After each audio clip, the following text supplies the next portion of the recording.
Boa noite, Filosofando Yoga. Hoje um vídeo diferente, feito à noite, para conversar com vocês um assunto interessante que é sobre a yoga, né? E sobre as questões das religiões, os objetivos das religiões na Índia. Mas antes de eu falar das Índias e das religiões, das várias religiões da Índia, é importante a gente tentar encontrar um eixo aqui do que nós pensamos sobre a questão da religião, principalmente no que diz respeito a nós aqui ocidentais, né? A nossa religião aqui mais forte, né, sem dúvida alguma, é o cristianismo. E o ensinamento do cristão, ele fala em ressurreição após a morte, ele fala em céu, em merecimento de ir ao céu. E eu me pergunto, será que isso é diferente nas religiões da Índia? Elas têm uma outra proposta diferente, que não seja esse prêmio pós-morte, que seja encontrar talvez a felicidade nesse mundo mesmo? Então vamos analisar juntos, né, esse conceito de céu, esse conceito de inferno cristão, do merecimento, do mérito, né, de ter sido uma pessoa boa, ter tido boas atitudes e conquistar após a morte, né, a imortalidade do corpo físico, que seria, no caso, a ressurreição do corpo físico. Na Índia, a gente vê dentro das religiões indianas, principalmente aquelas que adotam divindades, né?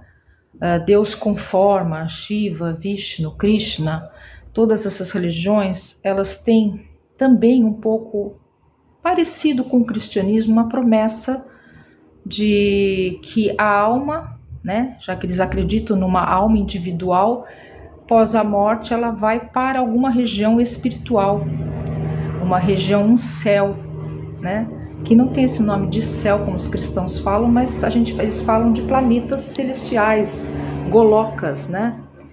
Lokas são planetas, golokas ou Brahma Loka ou vários outros lokas que são os planetas espirituais, e também essa posição de merecimento através da virtude, dos atos corretos na vida e tal.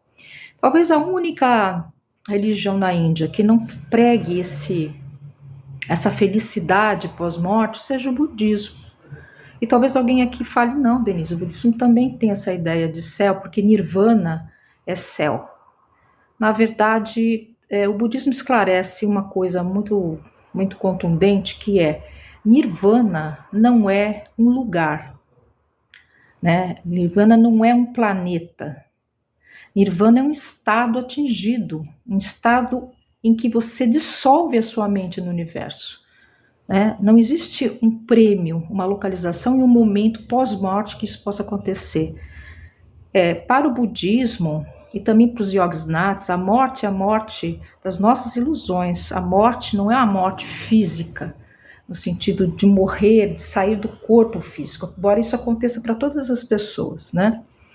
Mas a morte que o yogi fala, que o Hatha Yoga se refere, são as mortes no sentido de transformações após algumas experiências espirituais que o yogi tem.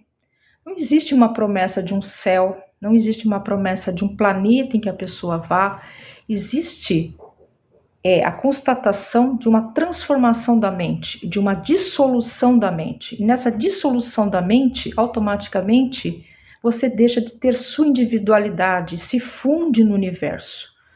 Esse é o conceito, né, que não é exatamente um céu, uma outra existência em algum planeta, com tal divindade, com tal aparência, com uma forma física. Não existe isso dentro do pensamento do yogi.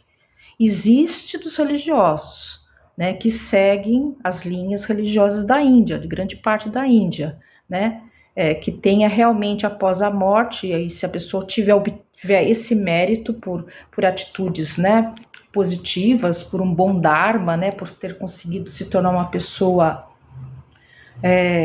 boa, um estado mental bom, que ela pode vir a morrer, ela vai ter esse encontro com aquela divindade na qual ela acredita, tá? Então a diferença entre o yogi e Hatha Yoga, o pensamento que ele tem do pós-morte e das maiorias das religiões, dos segmentos chamados de Bhakti Yoga, é exatamente que o yoga ele não acredita nesse céu, nesse lugar, nesse encontro com divindades. Ele acredita que ele tem que realizar a divindade nele. E se existe uma divindade dentro dele, não existe nenhuma outra coisa fora dele, separada dele. Uma vez que você se funde com o universo, você não tem mais aquele universo, um objeto de conquista e o conquistador. Tudo, na verdade, é a mesma coisa. Vamos pensar sobre isso, refletir um pouquinho sobre o pensamento yoga e como ele se diverge desse pensamento religioso, que tem praticamente já um conceito definido em que a pessoa vai ter por mérito, né, da sua espiritualidade alcançar um céu, seja Brahma Loka, seja Vishnu Loka, qualquer um desses lokas que são planetas celestiais.